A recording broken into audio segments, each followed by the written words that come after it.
রাধে রাধে, জয় গোবিন্দ। 2022 সালের 5 নভেম্বর হইতে আমাদের ভাগবত সঙ্গের শুভ সূচনা হয়।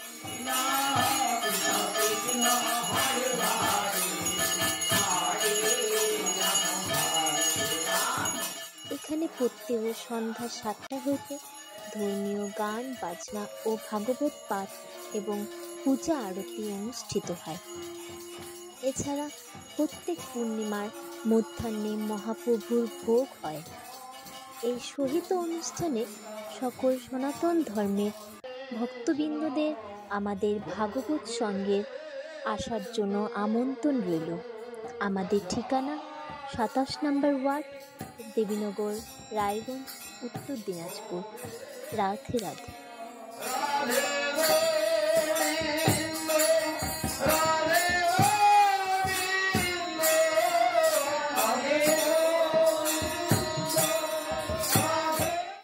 আমি চালু করে গেলাম, কথাটা আমি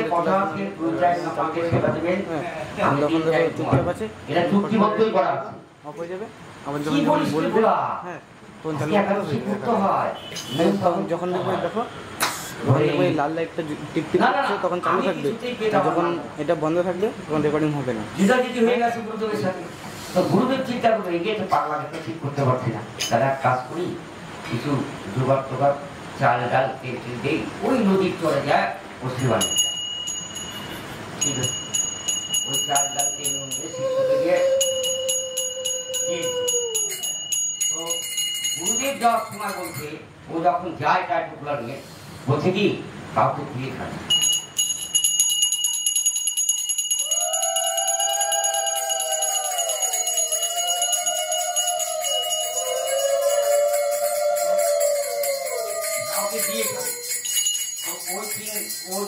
ওই নদীর কান্দা খড়ি টড়ি জল করে খিচুড়ি রান্না করছে। খিচুড়ি রান্না করে সেই খিচুড়ির গন্ধ অযোধ্যায় চলে গেছে নদীর খাওয়া। তখন ও রামচন্দ্রকে ভালোবাসে, গুরুদের পথে কাছে কাউকে দিয়েছিল করার কথা। তো তাহলে এক কাজ করি, দুই থালায় বের করে আমি রামচন্দ্রকে রাখি। তখন বলছে রামচন্দ্র বাবা চলে আসো, আমার জোগাড় হয়ে গেছে। এদিকে কিন্তু খিদা। রামচন্দ্রকে রামচন্দ্র কর্ণে না গিয়ে সীতা মার কাছে ওই নদীর কান্দার ডাক। তখন রামচন্দ্রকে সীতা মা বলতেছে, তোমাকে একটা নদীর কান্দায় একটা ভক্ত ডাক, কতক্ষণ ধরে ডাকতেছে, তুমি কানে শোনো না? বলে হ্যাঁ, একটা আওয়াজ পাইছি। যাও ওখানে যাও, দেখা করে আসবে ভক্তের সাথে। বলে তোমার কর্ণে গেছে, তুমি যাবা? বলে হ্যাঁ আমিও যাবো, চলো তোমাকে দর্শন করে আসি। তখন ওই নদী কান্দায় রামচন্দ্র সীতা চলে আসে। আসার পরে ওই যে 2 দিনের জোগাড় করছে, হয়ে গেল 3 দিন ওদি। তখন ওই সীতা মার কাছে মুখের কাছে দেওয়া নিয়ে ওই ঘোড়া বলতেছে কি এবার কোন পুস্তকে ধরে নিয়ে আসলো? আমি ডাকলাম রামচন্দ্রকে, পুস্তকে ধরে নিয়ে আসলো। কিন্তু মহা জ্বালা, সে বাড়িতে তো বার করছে 2 জনে। ঠিক আছে, এরা 2 জনে ডাকছে একাদশী দিন। ও অনারে চাই গেল, ও কি করলো, ওই রাম আর সীতাকে সেবা করায় দিল। গুরুদেবকে বলে নাই এই কথা, আসছে এরকম আরো সেবা। এইভাবে আবার কিছুদিন পরে যাওয়ার পরে আবার একাদশী বসছে। একাদশীর পরে আবার দেখে যে সেন্ট নাই, কিছু নাই, কি ব্যাপার? হ্যাঁ গুরুদেব আজকে কি? বলে আজকেও তো একাদশী। বলে একাদশী আপনি বলেন কি? আমি তো একাদশী পালন করতে পারবো না, কিন্তু ওই দিন যে একাদশী পালন করতে পারে না কিন্তু। বলে তাহলে কি করবো? আবার তাহলে চালটা নিয়ে গেল, আগে একটু বেশি দিই, আগে একটু বেশি দিন আমি নদীর কান্দায় গিয়ে সেবা করি। তার মানে কি বললে এইবার মনে করেন আবার হ্যাঁ 3 জনের জোগাড় নিয়ে আসছে। নিয়ে আসার পরে আবার ওই রঙ্গন করছে, আর ওই সেন অযোধ্যায় চলে গেছে। যাওয়ার পর যাওয়ার টাইম যখন এই রামচন্দ্র আর সীতা মা চলে আসো চলে আসো চলে আসো, আমার ভোগের জোগাড় হয়ে গেছে। তখন লক্ষণ করতেছে কি ভাই দাদা কি ব্যাপার, আমি তোর এত ভক্ত লোক তুই ওই মুড়ির কান্দা যা ভক্ত খিচুড়ি রান্না করে এত সুস্বাদু সেন্ট পাওয়া যাচ্ছে, আমাকে তুই তুই যাবি তুই চল। আবার ওই লক্ষণকে নিয়ে নিল, লক্ষণকে নিয়ে হয়ে গেল 3 জনের জোগাড় হয়ে গেল 4 জন। আসে না তো সীতামার জায়গাটা নিয়ে 3 জন সেবা কি করল, ও অনারে থাকলো কোনো মুক্তি বসে ওদিন দেখা কিছু হয়ে গেল। এইবার তৃতীয় দিন ওই ওরকমই সিন। এবার ডাকছে লক্ষণ বাবা সীতা, রামচন্দ্র বাবা সীতা মা চলে আসো। তো হনুমান বলতেছে যে আমি কি আপনার ভক্ত না, আপনি যা সেবা করে আসেন আর আমাকে বাদ দিয়ে, হ্যাঁ তুই যাবি চল। এবার হনুমান তো হাজির হতে পারে। এবার চার জোগাড় 3 জন। হনুমান ওই জন্তুকে দিয়ে ভোলা বলতেছে এবার কোন জন্তু ধরে নিয়ে আসলো রে ভাই, হ্যাঁ ঠিক আছে বসে কিসে সুন্দর করে সেবা করছে।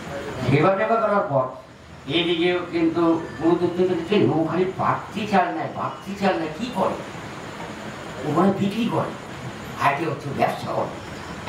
এইবার বলছে পরের একাদশীতে বলছে কি আজকে কিন্তু আমাকে বেশি করে সিধা দিবে। বলে তুই বেশি করে সিধা দিবি কি করবি? বলে হ্যাঁ আমার দরকার আছে, যাই 1 বস্তা চাল, 1 বস্তা তরকারি, তেল নুন সব দিয়ে শিশুদেরকে পাঠাচ্ছে। আর গুরুদেবের ইচ্ছা আছে যে আমি ওকে আজকে ধরবো, চোখটাকে ওকে বিক্রি করে। ওই কথা আবার ওই বলার সঙ্গে সঙ্গে রামচন্দ্র জানে, ও তো সব জানে। আজকে তো লক্ষণকে বলছে লক্ষণ, বলে কি দাদা বলো? বলে আজকে এক কাজ করতো, আজকে জোগাড় অনেক আছে, তুই প্রজাদেরকে নিমন্ত্রণ কর, অযোধ্যাবাসীর প্রজাদেরকে নিমন্ত্রণ কর। বলে প্রজাদেরকে ও যা বাড়ি বাড়ি যায় না, প্রজাদেরকে বলে সেটা আমার রান্না করবে আজকে, আপনাদের সবাই ভালো কথা। জোগাড় পাচ্ছে সেবা দিয়ে মায়ের হাতে খাবো, সেটা আমার হাতে খাবো, ঠিক আছে। এইবার তো ওই ডাকছে আবার ওই যে হনুমান লক্ষণ ভরত ইয়েকে ডাকছে, ডাকার পরে ওরা চলে আসছে একেবারে টোটাল অযোধ্যাবাসী ওই নদী সামনে। কত লোক দেখে ওর মাথা খারাপ আছে, যে জোগাড় করছে এদিকে তো হবে না, আমার কি হবে? হ্যাঁ এদিকে আবার কি করতেছে সীতামা, ওই কি কুশল্যা এই তাড়াতাড়ি বাড়ো, ও খালি গাছ তোলা যায় কসমস করতেছে, আমি রান্না আবার সীতামা রান্না করতে কি বলে কি লক্ষণ বলতে মা খেতে দাও ওরই সামনে ও কসমস করছে, কি আমি রান্নাবাড়ি করলাম, আমি সেবা নেবো ওদেরকে দিয়ে, এরা দেখি নিজেরাই পাতা টাতা পাড়ি একা সীতামা দিচ্ছে, কুশল্যা পরিবেশনার এরাই ব্যাপার। হ্যাঁ তখন ওই গুরুদেব আস্তে আস্তে করে চোর ধরবে, শিষ্যদেরকে নিয়ে আসছে, কি ওই ছেলেটা এখন আমাদের দ্বারা আসছে, আবার বলার দেখা যাচ্ছে কি ব্যাপার। তখন 1-2 বছরে আসছে, নদীকে চোখে করতেছে না, তাহলে একটা ভক্ত কিরে বলা তুই গাছতলার মধ্যে বসে মাথায় হাত দিয়ে আছিস, কি ব্যাপার? পরে আপনি দেখতে পাচ্ছেন না কত লোক সেবা করতেছে অযোধ্যাবাসী, ওই যে রামচন্দ্র, ওই যে লক্ষণ, ওই যে সীতামা, ওই যে কৌথি, কৌশল্যা, ওই যে সুমিত্রা, ওই যে দশরথ, ওই যে লক্ষণ, আর এই সমস্ত দেখেন পূজাবাসী, আমার তো শুরু করে। তখন রামচন্দ্রের কাছে যা বলতেছে প্রভু এখন তো আমি চোর হয়ে গেলাম, তুমি যদি গুরুদেবকে এই জিনিস না দেখাও তাহলে তো ভাববে আমি চুরি করি, তুমি দেখাও। বলে তাহলে তার কাজ কর, তোর গুরুদেবের কাছে দেওয়ার কষ্ট কর, আমি তো করতে পারবি, তুই চোর হতে পারবি। তখন যখন লড়াই দেখি দেখি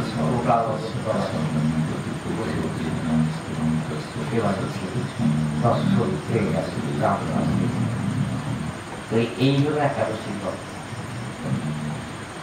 ও 5টা একাদশী যাই হোক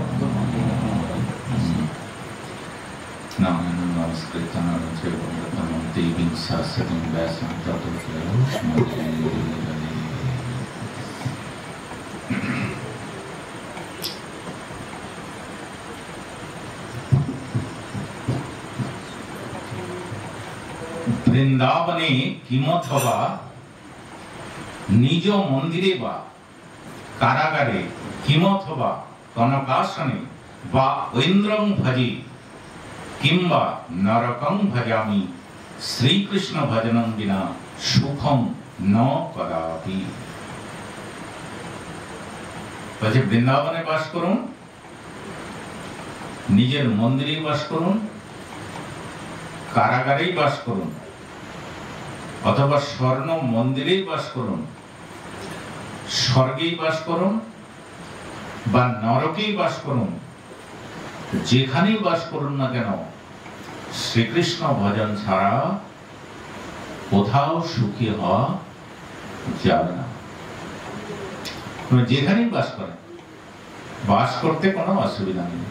গৃহে থাকো, বনে থাকো, সদা হরি বলে ডাকো। হ্যাঁ, যেখানেই থাকো শ্রীকৃষ্ণ ভজন ছাড়া অন্য কোনো গত্যন্তর নেই। যে আমরা যদি সুখে দিন কাটাই, খুব সুখে দিন কাটাচ্ছি, সবকিছুই আছে, সুযোগ সুবিধা,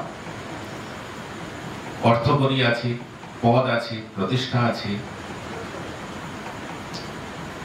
ভালো গৃহ আছে, ভালো সুসন্তানেরা আছে, সবকিছু অনুকূল, সমস্ত কিছু অনুকূল, বাড়িতে সোনা দানা অর্থকরী কোনো কিছুর কোনো অসুবিধা নেই।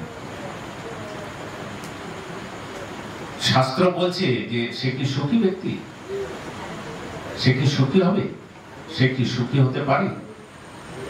হ্যাঁ, ছেলেরা বিশাল বিশাল চাকরি করে, হ্যাঁ, কোনো অসুবিধা নেই। ছেলেরা বলছে বাবা মা তোমরা শুধু আনন্দে খাওয়া দাওয়া আর বসে থাকো। বাবা মাও তাই করছে, খাওয়া দাওয়া আনন্দে বসে আছে। তো এমনি সমাজ বলছে যে না খুব সুখী, কিন্তু শাস্ত্রীয় দিক থেকে কি সে সুখী? আদৌ সে সুখী নয়। শাস্ত্রীয় দিক থেকে সে আদৌ সুখী নয়। যার বাড়িতে কিছু নেই, শ্রীকৃষ্ণ ভজন আছে, যার বাড়িতে কিছু নেই কিন্তু শ্রীকৃষ্ণ ভজন আছে, শাস্ত্র বলছে সে সুখী। কিছু না থাকলেও সে সুখী, কারণ পরমেশ্বর ভগবানের ভজন যে করছে এই জগতে সেই সুখী। অর্থাৎ সে এই ভজন করে করে সে ঊর্ধ্ব লোকাদিতে সে গমন করবে।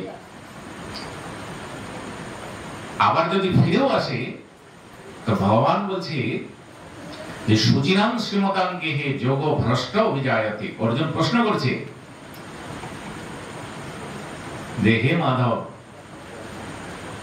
যারা অল্প একটু ভজন করলো, করার পরে যারা হারিয়ে গেল, যাদের ভজন সম্পূর্ণ হলো না, তাদের কি গতি হবে?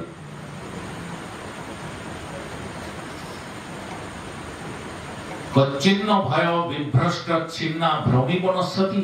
বলছে তারা কি ছিন্ন ছিন্ন মেঘের মতো এদিক ওদিক নষ্ট হয়ে যাবে? তখন ভগবান বলছে না,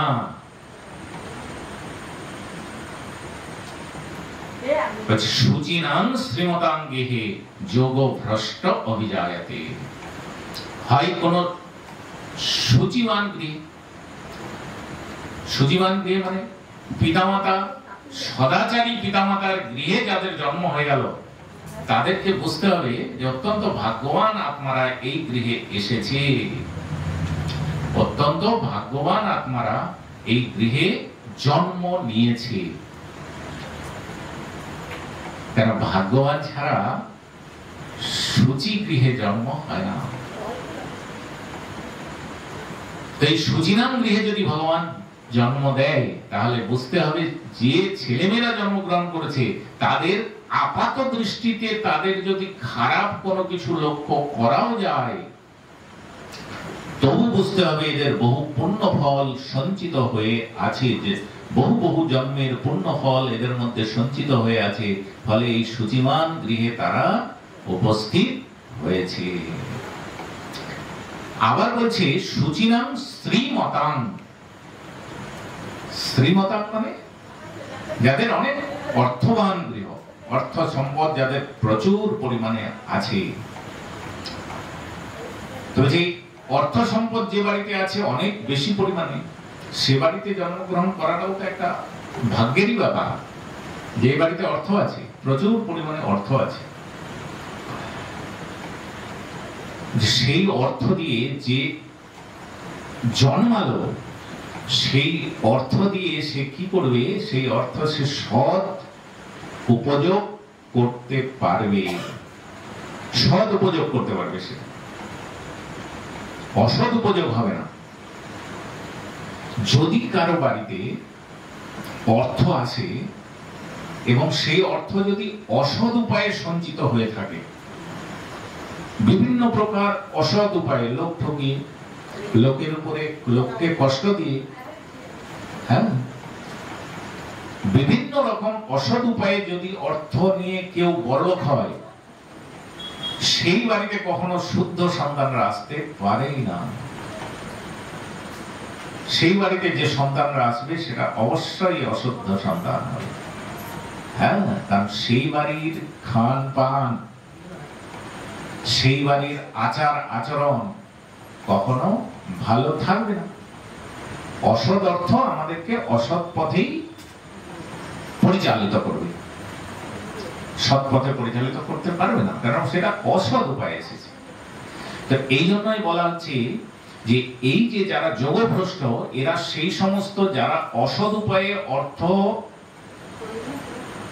গ্রহণ করে, অসৎ উপায়ে অর্থ গ্রহণ করে সেটাকে ব্যবহার করে, সেই সব বাড়িতে যোগভ্রষ্টরা কখনো আসে না। তারা আসে উন্নত ধনী পরিবারে, যারা সৎ উপায়ে যারা ধনী হয়েছে, সৎ উপায়ে যারা ধনী হয়েছে, যারা অপরকে কষ্ট দেয়নি, হ্যাঁ, অপরকে কষ্ট দেয়নি, অপরকে দুঃখ দেয়নি।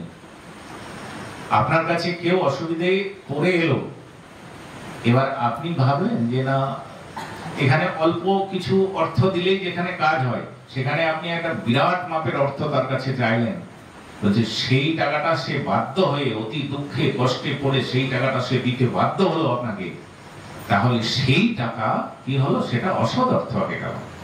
এবার সেই টাকা সে তো আপনাকে দিয়ে দিল, কিন্তু এবার আপনি ওই টাকা ভোগ করতে আপনার অত্যন্ত কষ্ট পেতে হবে, অত্যন্ত দুঃখ পেতে হবে, অত্যন্ত যন্ত্রণা পেতে হবে সেই টাকার জন্য। এবং সেই টাকা আপনি কাউকে দিতেও পারবেন না, আপনি কোনো ভালো কাজে দিতেও পারবেন না। যদি মনে করেন না আমার কাছে অনেক টাকা আছে, বড় করে একটা ধর্মীয় অনুষ্ঠান করি, তো ধর্মীয় অনুষ্ঠানটাও বিফল হয়ে যাবে, একদম বিফল হয়ে যাবে। যারা আসবে, যারা প্রসাদ পাবে, তাদেরও ভজন টজন সব নষ্ট হয়ে যাবে। যারা সেই টাকা বৈষ্ণব সেবা করলো, সেই টাকা যারা গ্রহণ করবে, তাদেরও 12টা বাজবে। আর সেই টাকার অংশ, সেটা অসৎ উপায়ে অর্থ, সেই টাকা গ্রহণ করাটাও পাপের বিষয়। এই জন্য বলেছে খুব দেখে শুনে বিচার করে, বিচার করিয়া মনে ভক্তি রস আস্বাদনে। হ্যাঁ, যে ভক্তি রস আস্বাদন করতে গেলে মনে অত্যন্ত বিচার পূর্বক কর্ম করতে হবে। যে বাড়িতে খাচ্ছি, এবারে টাকা সৎ উপায়ে এসছে না অসৎ উপায়ে এসছে, এটা আগে থেকে ভেবে নিতে হবে, না হলে সে বাড়িতে খাওয়া যাবে না, খেলে পরে নিজের ভোজনটুকু নষ্ট হয়ে যাবে। এবার যে এই অনুষ্ঠানের আয়োজন করছে অসৎ উপায়ের টাকা দিয়ে, যে অনুষ্ঠানের আয়োজন করছে, সে কি পাবে পরিবর্তে? সৎ টাকা হলে অনেক সদ্গুণ সে লাভ করবে, আর অসৎ উপায়ের টাকা দিয়ে বড় অনুষ্ঠান করলে হাজার হাজার অসৎ গুণই সে লাভ করবে, হাজার হাজার অসৎ গুণ। ভগবানকে যেটা দেওয়া হবে, ভগবান সেটা তার বদলে অনেক বেশি গুণ সেটা দিবে। তো সদ্গুণ যদি দেওয়া যায়, তো অনেক হাজার হাজার সদ্গুণ তিনি ফিরিয়ে দেবেন। আর যদি অসৎ গুণ দেওয়া যায়, তো তাহলে হাজার হাজার অসৎ গুণই আমাকে ফিরিয়ে দেবেন। তো তাহলে সেই টাকার কোনো লাভ হবে? কোনো লাভ হয় না। তা এই জন্য যে যারা যোগভ্রষ্ট তারা সৎ সুচিরান্দ্রী, যে বাড়িতে বাবা মা সদাচারী, সবসময় ভজন কীর্তন, ভগবানের সেবা, হ্যাঁ, ভগবানের আরতি কীর্তন, ভগবানের নাম যে বাড়িতে হচ্ছে সেই বাড়ি হচ্ছে আদর্শ বাড়ি, সেই বাড়ি আদর্শ বাড়ি। এখানে ভগবানের শ্রীমদ্ ভাগবত পাঠ হচ্ছে, শ্রীমদ্ ভগবত গীতা পাঠ হচ্ছে, বা চৈতন্য চৈতামৃত পাঠ হচ্ছে, হ্যাঁ, তো সেই বাড়ি, সেইটাকে বলছে সুচিরাম গৃহ।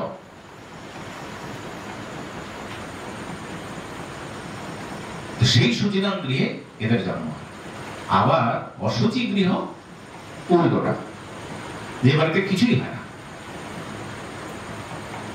সারাদিন শুধু, যে বাড়িতে ভগবত ভক্তির পরিবেশ নেই সে বাড়িতে গন্ডগোল আর কেচাল ছাড়া আর কিছু নেই। শুধু নিজেদের ছেলে মেয়ে যদি থাকে তো ছেলেমেয়েরা নিজেদের মধ্যে এটা ওটা সেটা নিয়ে শুধু গন্ডগোল আর ঝামেলা করবে। কেন? ভগবত ভক্তির পরিবেশ সেই বাড়িতে গড়ে ওঠেনি। এই ভগবত ভক্তিময় যে পরিবেশ গড়ে ওঠা, এটাই হচ্ছে বহু জন্মে পুণ্যের ফল। এই জন্যই ভগবান বলছে এতদ্ভি দুর্লভতরং লোকে জন্ম যদি দৃশ্যম, যে এই জন্মটা সুচিরাম গৃহে জন্মগ্রহণ করা অত্যন্ত দুর্লভ। এই গৃহে আসা অত্যন্ত দুর্লভ ব্যাপার। যারা আসে এই গৃহে তারা অত্যন্ত দুর্লভ আত্মা, হ্যাঁ, বলে সেই গৃহে, যেহেতু তাদের বাকি ছিল, অনেক কিছু বাকি ছিল, সেই বাকিটুকু সমাপ্ত করতে সেই গৃহে তাদের জন্ম হয়ে গেছে। এইখানে ভগবান বলছে বৃন্দাবনে কি অথবা, তোমার যদি বৃন্দাবনে জন্ম হয়, বৃন্দাবনে থাকো। বৃন্দাবনে এমনও অনেকে আছে যে বৃন্দাবনে আছে অথচ অসৎকর্মে লিপ্ত হয়ে আছে, এরকম অনেকে আছে। অনেকে আবার এখান থেকে ছেড়ে ছুড়ে বৃন্দাবনে চলে গেছে, গিয়ে নিয়ে সেখানে অর্থ, বিভিন্ন ইনকামের দিকেই ব্যস্ত। হ্যাঁ, তা বলছে তাহলে তাদের বৃন্দাবনে থেকে কি হচ্ছে? বলছে যে বৃন্দাবনে কি মতবা, বলছে বৃন্দাবনেই থাকো, কি মতবা নিজ মন্দিরে, নিজ গৃহেই থাকো, বা কারাগারে, জেলেই থাকো।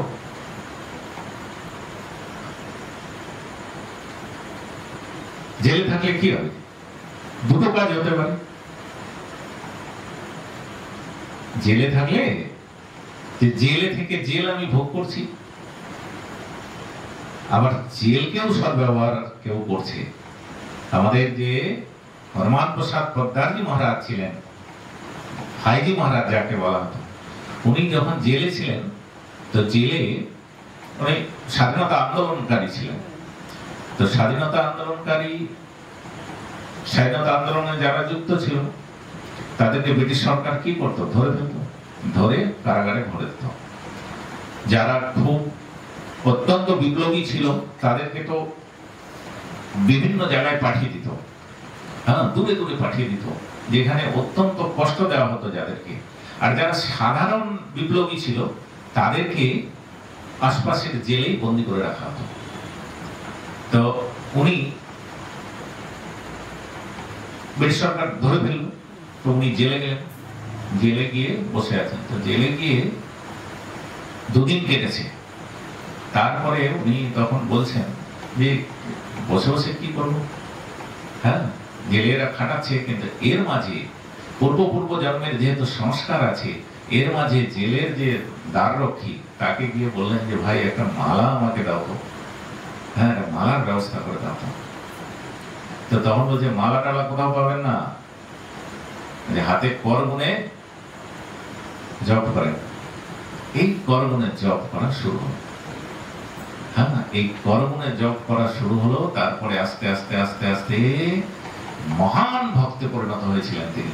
জেলে অনেকদিন জেলে ছিলেন, কিন্তু তার সৎ ব্যবহারের জন্য, অত্যন্ত সৎ ব্যবহারের জন্য ব্রিটিশ সরকার তাকে ছেড়ে দিয়েছিল। 6 মাস জেলে রাখার পর ছেড়ে দিয়েছিল। হ্যাঁ, তারপর বেরিয়ে এসে আর স্বাধীনতা আন্দোলনে তিনি যোগ দেননি। স্বাধীনতা আন্দোলনে যোগ না দিয়ে তখন শুধুমাত্র ভজনের জন্য তিনি তখন বোম্বে চলে গিয়েছিলেন। কলকাতায় ছিলেন, কলকাতা থেকে বোম্বে চলে গেলেন শুধুমাত্র ভজনের জন্য। নিজের কাজ ছিল, মারোয়ারি ছিলেন, নিজের কাজ ছিল। মারোয়ারিতে তো ব্যবসাটাই একটা বড় কাজ। এই ব্যবসা করার জন্য তিনি আবার চলে গেলেন, তো ব্রোকারি করতেন, দালালি করতেন। হ্যাঁ, সৎ উপায়, অসৎ উপায় নয়। তো সেখানে গিয়ে তখন থাকলেন। তো সেখানেও তিনি অত্যন্ত জপ করতেন, ভজন করতেন খুব।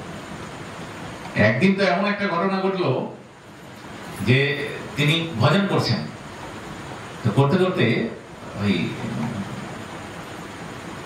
ওখানে সমুদ্র বরাবর বহু দূর চলে গিয়েছেন, মানে যেখানে অনেক লোকজন আছে সেখানে নেই, বহু দূরে গিয়ে হাজির হয়েছেন, যেখানে কেউ নেই, একদম ফাঁকা, একটি লোকও নেই। এবার সেইখানে কি হয়েছে, একটা বেঞ্চ আছে, আবার এরকম একটা বেঞ্চ আছে। তো সেই বেঞ্চে বসে তিনি নিরন্তর জপ করে যাচ্ছেন। এমন সময় কি হলো যে জপ করতে করতে তিনি চোখ বন্ধ করে জপ করে যাচ্ছেন, আর এদিকে সমুদ্রের কোলাহল একটা উঠে আসছে, একটা ঠান্ডা বাতাস, প্রায় সন্ধ্যার প্রায় কাছাকাছি সময়। এই সময় দেখছেন তার বেঞ্চের পাশে একটি লোক দাঁড়িয়ে আছে,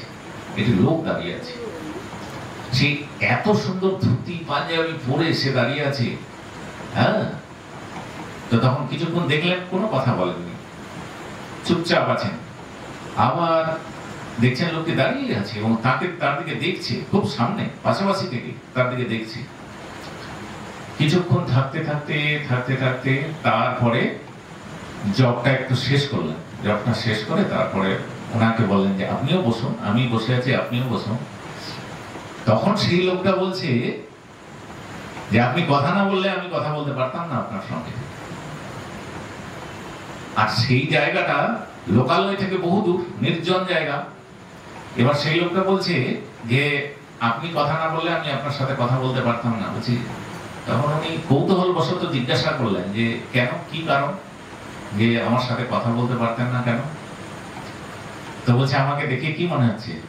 বলছে যে আপনাকে দেখে একজন ভদ্রলোক বলে মনে হচ্ছে। বলছে আমাকে দেখে ভদ্রলোক মনে হচ্ছে, কিন্তু আসলে আমি ভদ্রলোক না, মানে মনুষ্য না, আসলে আমি একজন ভূত। যেই বলেছে আমি একজন ভূত, আর ওই নির্জন জায়গা, কেউ নেই আশপাশে, সামনে বিশাল সমুদ্র, আর বলেছেন যে আমি ভূত, সঙ্গে সঙ্গে ভাই মহারাজ একদম তটবর করে ঘাম বেরোতে শুরু করেছে। হ্যাঁ, ঘাম বেরোতে শুরু করেছে, আর উনি জব করতে ধরেছেন তখন আরো বেশি করে, আর ভয়ে কাঁপতে শুরু করেছেন। সর্বনাশ, এই নির্জন জায়গায় এই ভূত কোথা থেকে চলে এলো? তো তখন ওনাকে যখন ওই রকম দরদর করে ঘামতে ধরেছেন, আর হাতের মালা তখন এমনি করে কাঁপছে, তখন বলছেন ভয় পাবেন না।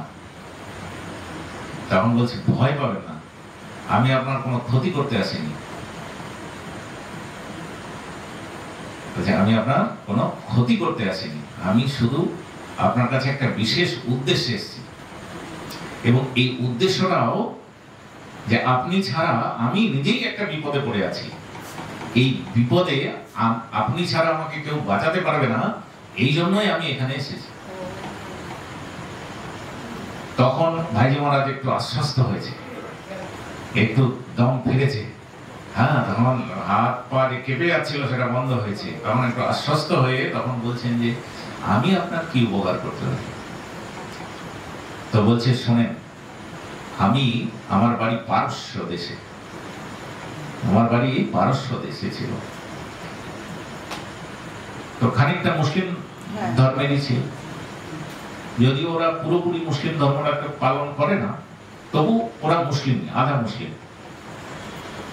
যেমন আমাদের ইন্দিরা গান্ধীর যে স্বামী ছিলেন, তিনিও পারস্য দেশের মুসলিমই ছিলেন।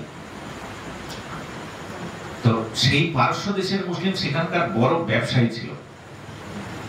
সেই ব্যবসায়ী পারস্য দেশে ব্যবসা করার পরে তারপরে চলে এলো পাকিস্তানে। পাকিস্তানে নিজের ব্যবসা খুব বড় করে গড়ে তুলল। পাকিস্তানে ব্যবসা বড় করে গড়ে তুললো, আর একটা খুব বড় লোকের মেয়েকে বিয়েও করলো, খুব সুন্দরী এক মেয়েকে বিয়ে করলো। বিয়ে করে তারপরে ওখান থেকে আবার চলে এলো বোম্বেতে, বোম্বেতে চলে এলো।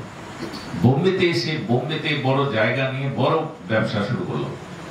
ব্যবসা শুরু করলো, এত অর্থবান হয়ে গেল বোম্বেতে এসে। সেই অর্থ দেখে এদিকে তার যে স্ত্রী ছিল, সেই স্ত্রী আবার, এনার আবার একটু বয়স হয়ে গেছিল তখন এই সব করতে করতে। স্ত্রী আবার ছিল যুবতী, স্ত্রী আবার অন্যজনের ফাঁদে পড়ে গেল। তো এইবার ফাঁদে পড়ে গিয়ে তখন ভাবলো যে এর অর্থগুলো সব নিতে হবে, আর একে আর রেখে কি লাভ। ভাবলো যে একে রেখে আর কোনো লাভ নেই। তখন কি হলো, একদিন ওই দুইজন মিলে ফন্দি করে, যার সাথে সম্পর্ক হয়েছে এখন নতুন সম্পর্ক, সে আর এই মিলে ফন্দি করে একে একদিন গলা টিপে মেরে দিল। হ্যাঁ, গলা টিপে মেরে দিল। তো তখন বলছে সেই থেকে আমাকে গলা টিপে যখন মেরে দিল, সেই থেকে আমি ভূত হয়ে গেছি। তখন ভাইজি মহারাজ জিজ্ঞাসা করছেন যে আচ্ছা, ভূত বলে কি সত্যি কিছু আছে? বলছে হ্যাঁ, আমি তার জ্বলন্ত উদাহরণ। ভূত বলে যে বস্তু আছে তার জ্বলন্ত উদাহরণ আমি। তখন বলছে যে আচ্ছা, ভূতেদের সম্বন্ধে একটু বলেন তো, আপনি আমাদেরকে ভূতেদের সম্বন্ধে একটু বলেন। তখন বলছে যে ভূতেদের একটা আলাদা জগৎ আছে, আমি সেই জগৎটাকে জানি। বলছে সেখানে মহা ভয়ঙ্কর ভয়ঙ্কর ভূত আছে, মহা ভয়ঙ্কর ভয়ঙ্কর ভূতেরা আছে, আবার অত্যন্ত ভদ্র ভূতেরাও আছে। বলছে যারা ভালো লোক ছিল তারা এইভাবে মৃত্যুর পর যখন ভূতজনি প্রাপ্ত হয়েছে, সেখানে গিয়েও তারা কিন্তু তাদের ভদ্রতাকে ছাড়েনি। তারা ভদ্র ভূত হয়ে আছে, তারা মানুষের কোনো ক্ষতি করে না। আর যেগুলো ভয়ঙ্কর ভয়ঙ্কর ভূত আছে, বলছে আমি ব্রহ্মদৈত্যকে দেখেছি, ভয়ঙ্কর ভয়ঙ্কর ব্রহ্মদৈত্য। বলছে যারা ওদের সামনে যদি কোনো মানুষ পড়ে যায় তাহলে তাদের আর উদ্ধার নেই। হ্যাঁ, বড় বড় রাক্ষসী ভূত আছে, ওখান থেকেই জানা যায় আর কি। ভাইজি মহারাজ জিজ্ঞাসা করছে, ও উত্তর দিচ্ছে, বড় রাক্ষসী ভূত আছে। সে যদি কাউকে ধরে ফেলে তাহলে তাকে আর কিছুতেই ছাড়তে দেয় না, তাকে না মেরে ছাড়তে দেয় না। তার শরীরে প্রবেশ করে তার শরীরের রক্ত গ্রহণ করতে থাকে, তার সমস্ত খাবারগুলো সে গ্রহণ করতে থাকে। বলছে আর তার শরীরকে ভয়ঙ্কর যাতনা দিতে শুরু করে। তো তখন বলছে যে আচ্ছা, এরকম এরকম ভূতেদের ব্যাপার আছে। বলছে আমি তো এই সম্বন্ধে কিছু জানি না, তাই আপনাকে জিজ্ঞাসা করছি। বলছে হ্যাঁ, এরা সমাজের মধ্যেই ঘুরে বেড়ায়, এরা আবার সমাজের মধ্যে ঘুরে বেড়ায়, কিন্তু এরা জল ঝড় বৃষ্টিতে খুব কষ্ট পেয়ে থাকে। হ্যাঁ, বলছে এদের থাকার কোনো জায়গা নেই, বিভিন্ন গাছে বিভিন্ন বাড়িতে, যে বাড়িতে কেউ থাকে না সে বাড়ি ভূতেদের বাড়ি হয়ে যায়, সে বাড়িতে এই ভূতেরা গিয়ে আশ্রয় নিয়ে নেয়। হ্যাঁ, যে বাড়িতে বিশেষ করে অসদাচার চলতে থাকে সেই বাড়িতে এরা গিয়ে আশ্রয় নিয়ে নেয়। হ্যাঁ, তো ফলে বলছে এই সমস্ত ভূতেরা সব আছে। আর ভালো যারা, শান্ত ভূত যারা, ভালো ভূত যারা,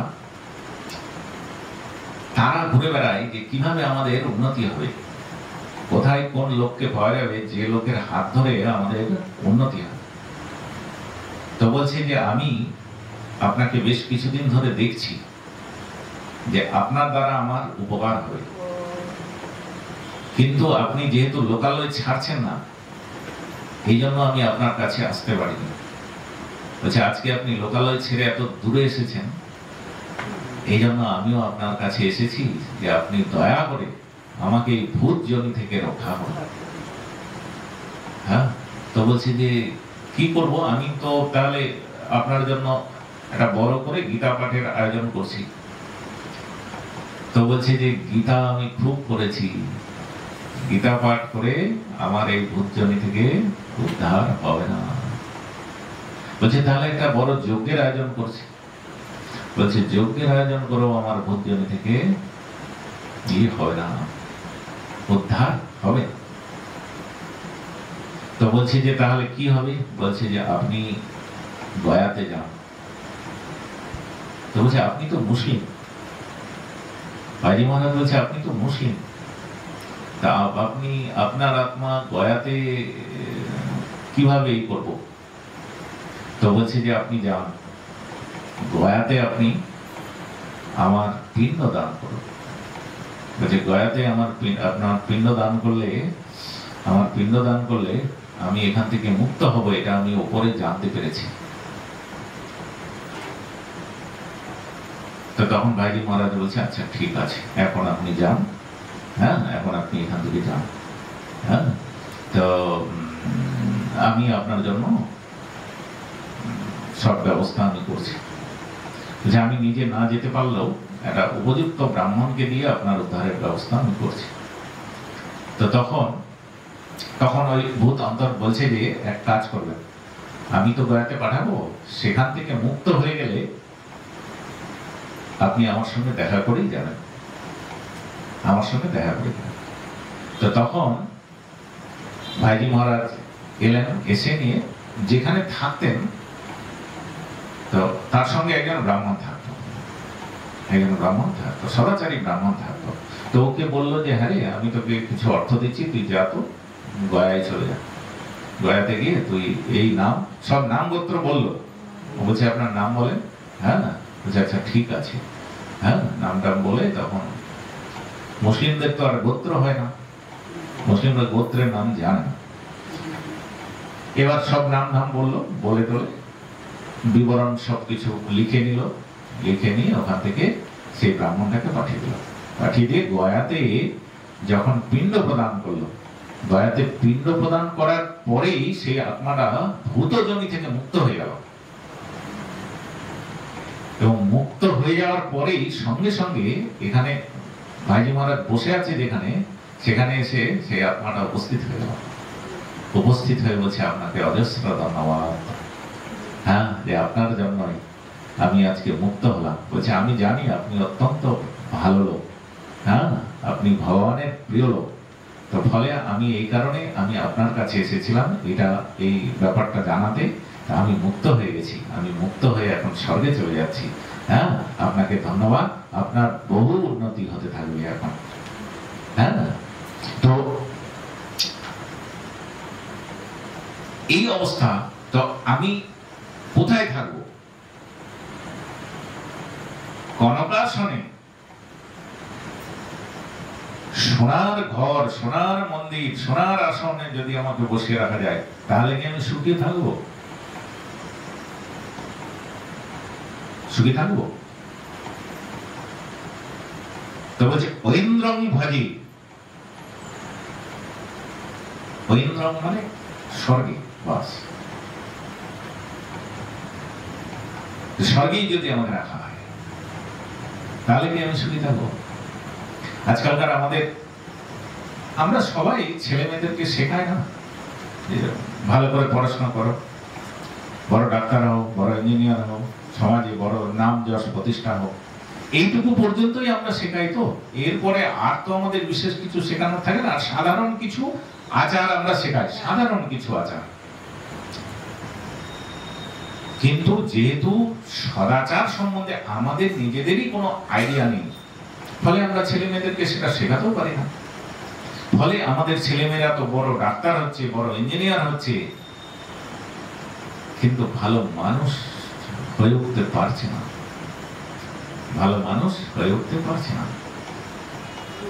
এত ডাক্তার তো হয়েছে সমাজে, তাহলে সমাজের কত উন্নতি হওয়া উচিত ছিল, কত লোকের সেবা করতো। ডাক্তারটা একটা সেবা, একটা সেবাতে যদি থাকতো, কত লোকের সেবা করতো, তা তো হয়নি। কত টাকা ভিজিট? 1000 টাকা। কত টাকা ভিজিট? 600 টাকা। কত টাকা ভিজিট? 800 টাকা। 800 টাকা ভিজিটে তো একটা সাধারণ লোকের, খেটে খাওয়া লোকের যাওয়া সম্ভব নয়। তার মানে সেটা সেবা তো হচ্ছে না। সেবা থাকলো না। এইবার এদের সঙ্গে আবার ফের এতগুলো লিখে দিতে হবে। ওই ডায়াগনস্টিক সেন্টার বললো যে কিছু থাক না থাক এতগুলো লিখে দিতে হবে। হ্যাঁ, ব্লাড টেস্ট, অমুক টেস্ট, অমুক টেস্ট, এই সমস্ত টেস্ট গুলোকে আগে লিখে দিতে হবে। হ্যাঁ, একটা ইসিজি লিখে দিতে হবে, একটা ইকোকার্ডিওগ্রাফি লিখে দিতে হবে। হ্যাঁ, এই সমস্ত লিখে দিতে হবে। এবার এতগুলো লিখে যেগুলোর হয়তো কোনো প্রয়োজনই নেই সেগুলো লিখে দিচ্ছে, সেগুলো নিয়ে দৌড়াচ্ছে। আবার ফের যে কটা ওষুধের দরকার, হয়তো দেখা গেল দুটো ওষুধেই হয়তো কাজ হয়ে যাবে, সেখানে 10 রকমের ওষুধ লেখা আছে। হ্যাঁ, যে 10 রকমের ওষুধ দিয়ে তখন মানে চারিদিক থেকে শোষণ করা হচ্ছে একটা লোককে। তো তাহলে সেটা কি ডাক্তারের অঙ্গ হলো? সেটা ডাক্তারের অঙ্গ হলো না। হ্যাঁ, সেবার অঙ্গ হলো না। সেবার যে অঙ্গ হলো না, তো সেই যে অর্থটা আসছে, সেই অর্থটা কিসের অর্থ হচ্ছে? অসৎ উপায়ে অর্থ হয়ে যাচ্ছে সেটা। সেই অসৎ উপায়ের অর্থ দিয়ে সেই বাড়ির কি উন্নতি হবে? বড় ডাক্তার হবে, বড় বিশাল বিশাল বাড়ি হবে, হয়তো বোম্বেতে একটা ফ্ল্যাট হবে, হয়তো লন্ডনেও একটা ফ্ল্যাট হতে পারে, দিল্লিতে একটা ফ্ল্যাট হতে পারে। লাভটা কি হবে? শাস্ত্র যেটা বলছে সেটাই আমি বলছি, আমি ব্যক্তিগত কোনো কথা আমি বলছি না এখানে। হ্যাঁ, শাস্ত্রীয় ভাবে যা বলা হচ্ছে, বলছে ঐন্দ্রং ভাজি, স্বর্গেই হোক,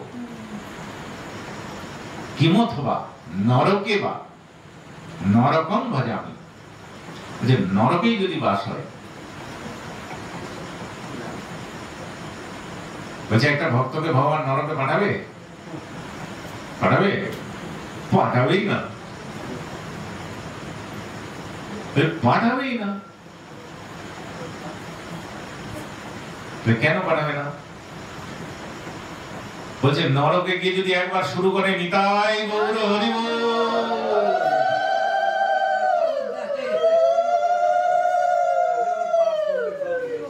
তাহলে কি অবস্থা হবে?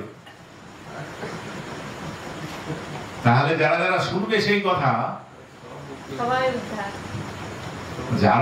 যাদের মুখে এই কথা, যা কর্ণে এই কথা প্রবেশ করবে, তারা কি আর থাকবে? সেখানে থাকবে? সেখানে থাকবে। ফলে তাদের আর তাদেরকে যে নরকেই পাঠায় তো কি হবে? এই জন্য ভক্তরা বলছে যেখানে পাঠাবো পাঠাও, যেখানে পাঠাবো পাঠাও। বৃন্দাবনে রাখো, নিজ মন্দিরে রাখো, কারাগারে রাখো, কনকাসনে রাখো, স্বর্ণ সিংহাসনে রাখো, স্বর্গে রাখো, নরকে রাখো, কিন্তু হে প্রভু শ্রীকৃষ্ণ ভজন দিও। হ্যাঁ, এইটাকে ভুলে যেতে দিও না। কারণ এইটা যদি ভুলে যায়, তাহলে আমার আর এই মনুষ্য জন্মে আসার যে সার্থকতা, এই সার্থকতা নষ্ট হয়ে গেল, সার্থকতা আর থাকলো না।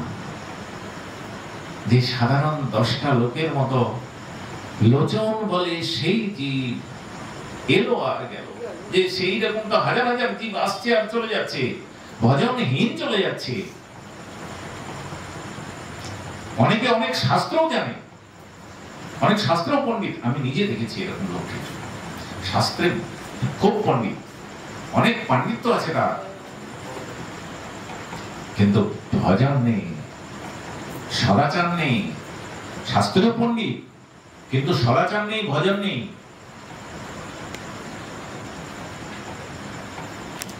বলছে তাহলে কি হবে? বলছে তাহলে কিছু হবে না, ওই পাণ্ডিত্য দিয়ে কোনো কাজ হবে না।